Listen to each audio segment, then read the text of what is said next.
Frères et sœurs, loué soit Jésus-Christ.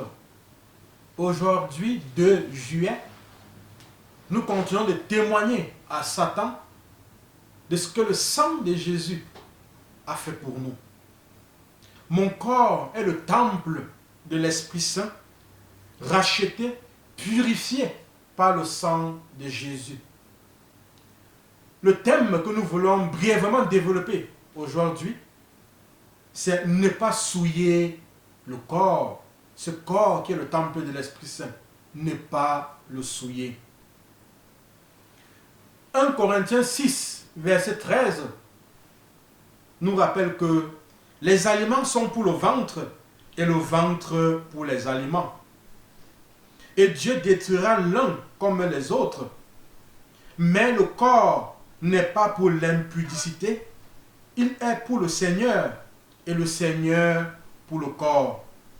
Frères et sœurs, ce passage biblique nous rappelle que les aliments sont pour le ventre et inversement.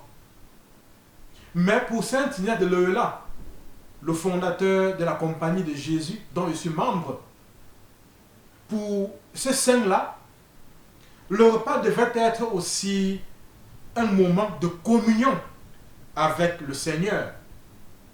Saint Ignace de Loyola nous propose 8 règles pour s'ordonner dans la nourriture. Et la 5e règle est ainsi stipulée.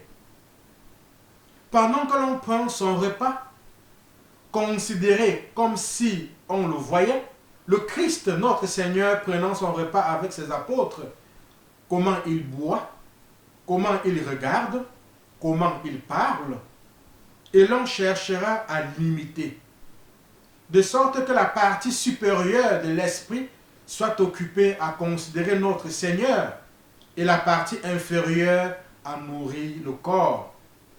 Ainsi, on établit un équilibre et un ordre plus grand dans la manière de se comporter et de se conduire. Mes frères, mes sœurs, il convient donc de manger et de boire avec modération, car notre corps est le temple du Saint-Esprit et nous ne devons pas le souiller par l'impudicité, la gloutonnerie, l'ivrognerie, l'immoralité sexuelle et toutes sortes d'abus. Il est impératif de prendre soin de notre corps, car ce corps est le temple de l'Esprit Saint. Ce corps est l'ouvrage du Seigneur lui-même. Mais le Très-Haut n'habite pas dans ce qui est fait de main d'homme, comme le dit le prophète. Le ciel est mon trône et la terre mon marchepied.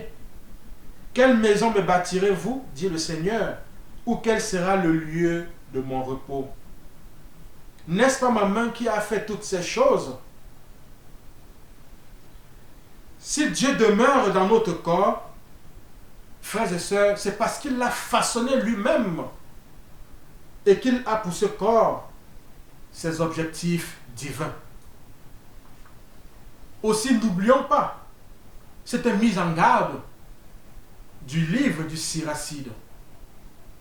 Tout ne convient pas à tous et tous n'aiment pas tout. Ne sois pas insatiable de jouissance et ne te rue pas sur les mets, car de l'abondance des mets vient la maladie. Et l'insatiabilité va jusqu'à produire la colique. Par l'insatiabilité, beaucoup sont morts. Mais celui qui se surveille ajoute à sa vie. Frères et sœurs, le but de cet enseignement était donc de nous inviter à ne pas souiller notre corps par l'impudicité, la gloutonnerie, l'ivrognerie et toutes sortes d'immoralités. Témoignons à présent par cette proclamation ce que le sang de Jésus a fait pour nous. Père, au nom de Jésus, par la puissance de l'Esprit Saint et l'intercession de la Vierge Marie, je proclame que mon corps, temple de l'Esprit Saint, est l'ouvrage de tes mains. Je proclame que ce corps a été racheté, purifié par le sang de Jésus.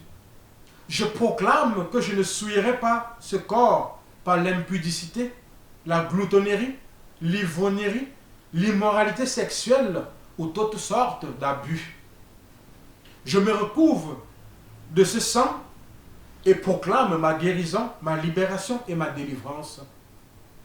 Je me recouvre de ce sang et proclame ma guérison, ma libération et ma délivrance.